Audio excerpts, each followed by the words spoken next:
is enough said.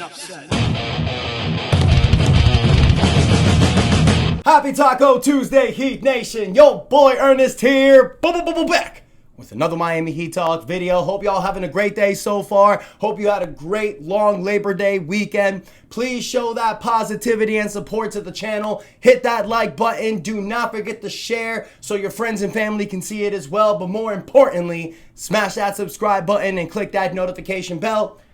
Just a reminder, you guys, we got a contest going on for the month of September.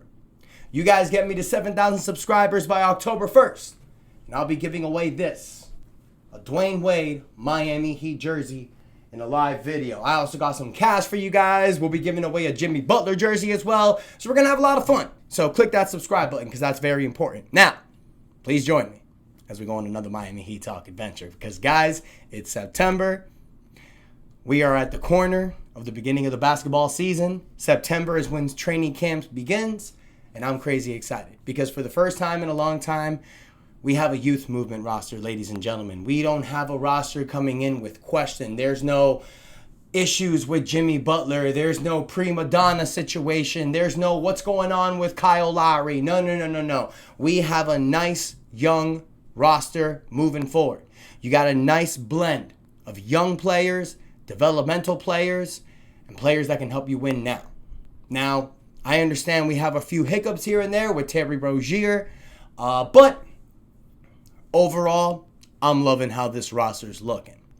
And you're noticing, it's not just in the top end, you guys, with guys like Tyler Hero, Bam Adebayo, Andrew Wiggins, trading for Norman Powell. You know, you re-signed Davion Mitchell.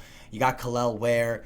You got Nikola Jovic, who's kicking ass right now in Euro Basketball League. You got Jaime Jaquez as well. But it's also a lot of these other players as well. The 9th, the 10th, the 11th player on the depth. This Miami Heat team are deep. And not like a championship contender, but you never know. I've been saying this a lot recently, you guys, and I'll continue to say it. This Miami Heat team reminds me a lot of this Indiana Pacer team that we've seen the last 2 years. An Indiana Pacer team that has gone to the Eastern Conference Finals and was one win away from the NBA Finals last year. And I know a lot of people will chuckle at something like that, but you look at this Eastern Conference, a depleted Eastern Conference with all the injuries going on. You don't know what's going to happen with Giannis Antetokounmpo's situation, even though they re-signed his brother, so most likely that's going to keep him there. Who knows? Maybe it's just a ploy that Milwaukee is doing to try to keep this guy, and Giannis can be like, that's cute, but I still want out. But for now, you look at the East with top teams right now with Cleveland, New York, Orlando, and Detroit, pretty much the teams to beat. I think the Heat stand a chance with those teams. Now, I know the Heat got blown out by Cleveland in the playoffs last year, but you're talking about a team that went through trades midseason. We're dealing with this Jimmy Butler drama. Now, you're going to have a team that's with Spo, a young roster, players with championship pedigree like Norman Powell and Andrew Wiggins, and you're going to have people looking at Spo and listening. And I think this is going to be the first time in a long time where we're going to see a very exciting regular season Miami Heat team. And one of the reasons why, getting to the topic at hand, Simone Fontecchio, man. This is a guy at the Miami Heat a couple weeks ago were reporting, thinking about maybe waiving and stretching or buying out. They traded him. They traded for him with the Duncan Robinson trade from Detroit. And reason being is because you didn't want to lose Duncan for nothing, even though a lot of Heat fans thought that would be the way to go. Duncan opting out of his player option seemed like a gift in the Miami Heat's hands. $20 million of cap flexibility just came to you. But the reason why was because the Miami Heat did a sign-in trade because the Heat weren't looking to give Duncan that 3-year contract. So in return, they get Simone Fontecchio. And you look at Simone Fontecchio, you guys, and you look at his numbers last year with Detroit. Averaged only 6 points a game, 33% from the three-point line, 3 rebounds. And the reason why is because he only played 16 minutes. You look at his year prior with Detroit, those 16 games that he played after being traded by Utah, the dude played 16 games, averaged 30 minutes a game, and averaged 15.5 points a game, 42% from the three-point line. But with Utah and Detroit that year in 2024, overall, he averaged 40% from the three-point line. This dude's a sniper. And this is a guy that in certain games can just light teams up.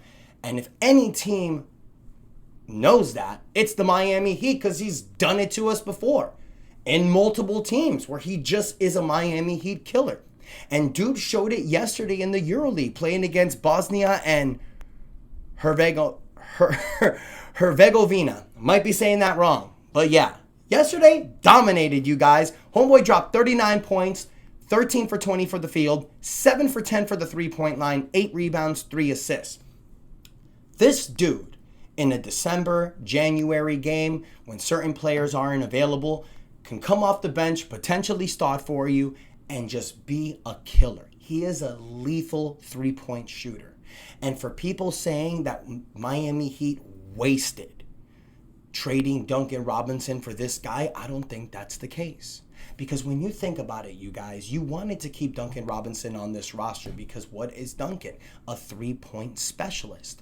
By losing Duncan Robinson, you look at this team. Yes, they have Tyler Hero and Norman Powell, 2 guys that were in the three-point contest last year. 2 guys that can easily average 40% from the three-point line. But this is a game predicated on offense, predicated on scoring. You also need that from your bench players. And you don't have a bench player right now that's known as a three-point specialist. So instead of losing Duncan Robinson for nothing, you traded him for Simone Fontecchio, who's on the final year of his contract, making about $8 million this year. So it's not as big as a hit as you would have with Duncan Robinson. And let's not also forget the fact that you make this trade puts you under the luxury tax, which helps the owner per se. I know a lot of people don't care about that, but it does help the Miami Heat when they're looking to continue to build. And when you think about it, you guys, you get a Simone Fontecchio who's basically going to do almost the same thing that you got from Duncan Robinson for $12 million less. And this is a guy who, he's a rebounder. He can not only hit threes, but he can also rebound. He can spread the floor. I like him on this team. Now, he's not going to be a starting player, but it's like I've mentioned. When certain guys are not playing, let's say you have a certain player that rolls an ankle that's out for a week or 2. At least you know that you have players that can fill in and help you win games. It's kind of like the 2022 season when the Miami Heat were the first seed. Bam Adebayo and Jimmy Butler missed a lot of time that year. But the reason why the Heat were able to stay afloat was because you had Kyle Lowry leading the offense, Tyler Hero, who was still on the floor at that time, but you had a lot of guys step up, like Gabe Vincent, Max Strus, Caleb Martin, Omer Yurtseven. You had a lot of guys step up and cover spots. This is something that you're going to have with players like Simone Fontecchio, Pallel Larson, Keyshawn Johnson. They're going to be able to help you in the nitty-gritty time. So Heat Nation, I want to hear from you guys. What do you think about Simone Fontecchio on this roster? Do you think it's smart that the Miami Heat kept him? Do you think it was good do you think maybe the Heat are still looking to move him? Do you think it'd be smart for the Heat to do that? I think it'll be best to keep Fontecchio on this team, especially since you traded Haywood Highsmith.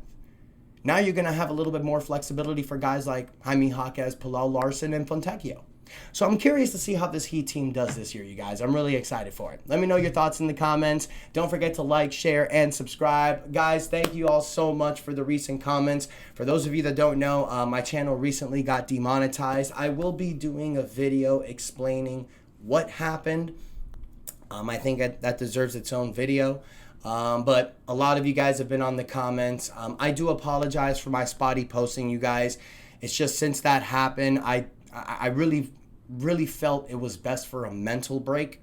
And at the moment, you know, with things going slow with the Miami Heat, not really a lot to talk about. I just, you know, kind of feel like it kind of was the perfect time because I just needed a mental break. So I appreciate you guys riding with me. I promise you for the month of September, you're going to be seeing a lot more videos. I just needed to check out mentally a little bit, but I love you guys. Thank you guys so much for the support. And until next time, your boy Ernest out, and that is enough said.